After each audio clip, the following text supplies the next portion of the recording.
All right. Good morning, everybody. It is January 20th, 2025 at 7:19 a.m.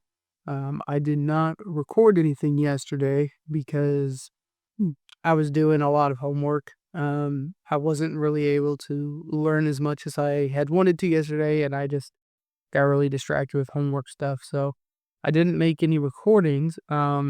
But as I came in here, I got more homework to do, and I started to realize some of the AI or LLMs that I was using yesterday to assist me with homework and learning.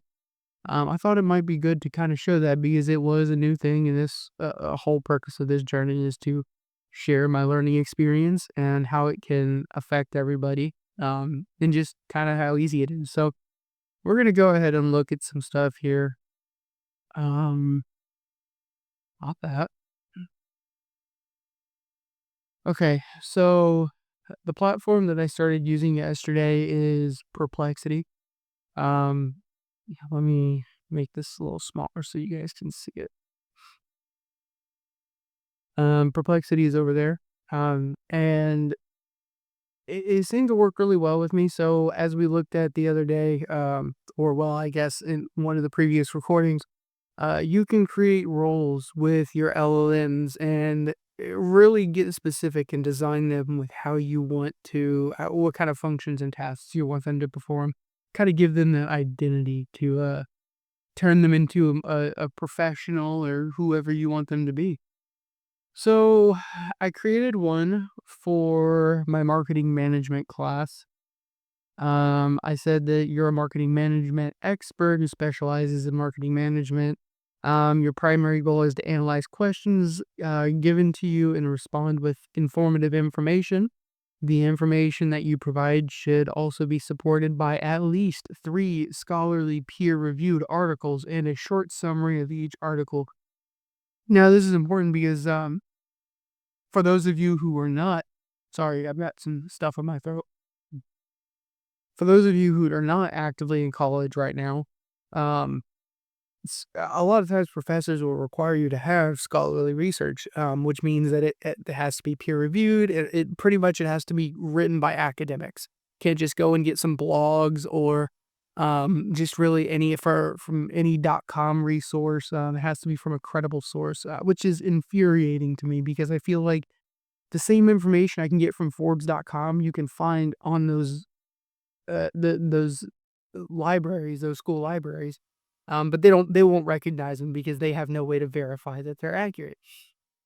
So to do that, you gotta find scholarly research, like I said, and I hate doing that because for those who have done scholarly research in school, you know how much of a pain in the ass it can be sometimes to look through those libraries.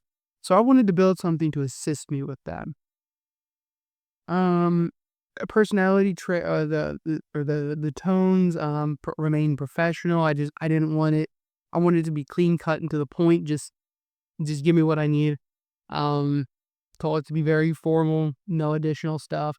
Now for this was very specific. So I wanted three sources. So for each source, it was very important that I specified where, like right here, where it says article one, author one, citation one, summary one. Because if you don't do that for each of these, I learned that when you go down here and if you for special formatting instructions, if I were to have just said you will provide the title of your first article, or if I were to say you were to provide the title of your articles within article and not have it numbered numerically like that, it would mess up and it wouldn't know the specifics like we want it to. And we want it to be able to address things very specifically, outline it. We want it to know exactly what it needs to do and where this information needs to be plugged into as it creates and generates these sources and information. So you will provide the title of your first article, where article one brackets is the name of the author, where author one brackets is the citation for the source, where citation one is, and the summary of the article, where summary one is. The citations must always be in APA 7th edition format. I did this without specifying that. I had to go back in and add that later. If you don't specify what citation format it's in, it'll give you any of them. I'm not expert on citations and which format it gets put in. But I do know enough to be able to look at it and say that that's not APA 7. Um, and sometimes it still doesn't give it to you accurately, but another cool thing about Perplexity is that it will give you the links. So I'll show you that in a second. That's pretty cool.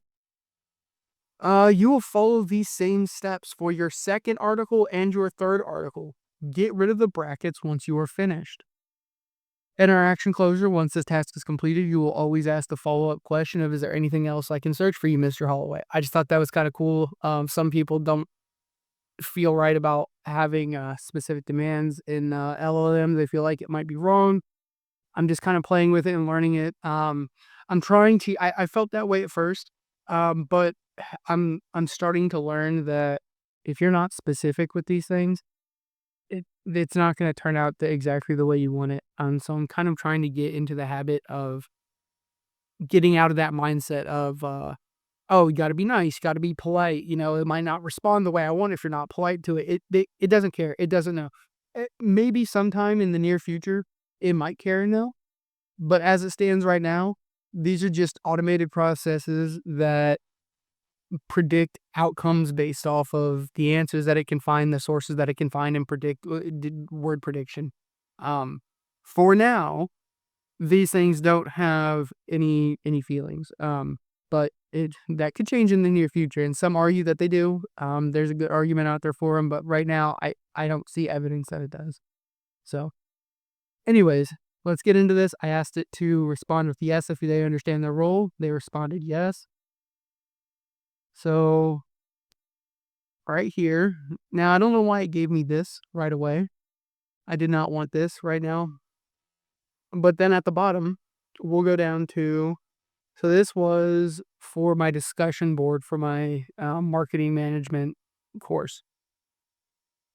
I just copied the prompt, put it directly in there, exactly what I found online, or exactly where for my school dashboard. And it says, so it is, none of these really matters up there. It doesn't matter what it says right there. But down below those checkpoints, that's really what I wanted to address. Think of two distinct brands that that compete directly with each other. Sorry about that. It's too early for me to be talking. What is the customer value proposition for the two competitors? Is this value proposition sustainable? Identify the points of parity for each brand. Develop a positioning statement for both brands based on your research. Now, I'm going to go ahead and start off by saying I didn't do prior research to this. I actually haven't even done the weekly seminar yet. I might be calling myself out, might be selling myself there for a second, but I'm just trying to be straight up, completely honest with you guys so you can see just how powerful this is. Um, it was honestly astonishing because I don't know what I don't know what the value proposition means. I don't know what um points of parity are. I wasn't sure of those terms yet. I hadn't read the book. I hadn't gone to the seminar. And so what it did was it went down here. It said to address the question, it'll analyze two competing brands in the smartphone industry, Apple iPhone and Samsung Galaxy. These brands are direct competitors in the high-end smartphone market, each with distinct value propositions and positioning strategies. Competitor analysis, Apple iPhone versus Samsung Galaxy. Also, before I move forward, it's very important. I'm not going to start a new thread here, but I want to show you guys, if you go and click new thread, before you start this thread, if you have a specific functioning purpose that you want it for, you need to address this before starting it, because you cannot go back and adjust it afterwards. So if you want this specific chat to do a specific format, you're going to want to click on focus. And I'm not going to get into what all of these do, but essentially for my situation, I wanted to find scholarly research. Academic is going to be what I want. I tried it with web already once, and if it just searches the general web, it's going to give you, even if you specify scholarly articles, it's going to pull anything that it finds credible. It doesn't necessarily mean it will be scholarly. If you click academic, though, it will. Also, I want to know, I am using the pro version here. I decided to just send it last night because I'm going to be in school for a while. So $20 a month, I feel like that's going to be invaluable if it can increase my research. All right, getting back to this. Now it broke it down exactly. It what it did was it took each of these bulleted things, questions that it asked, 5 of them, and addressed them individually. Customer value proposition, the iPhone value proposition centers on providing a premium seamless user experience. Then it gave me Samsung Galaxy side, exactly what it's good for there. The sustainability of value propositions, points of parity, positioning statements. And then now what I thought was really cool here is after it gives you all of this, it also positioning statements. Didn't know what that was. Now, what was really cool here was if you're unsure what some of this stuff is, like I was, go up here, show all, and it will show you where they pulled the information from. An analysis between foreign direct investment and intra-industry trade.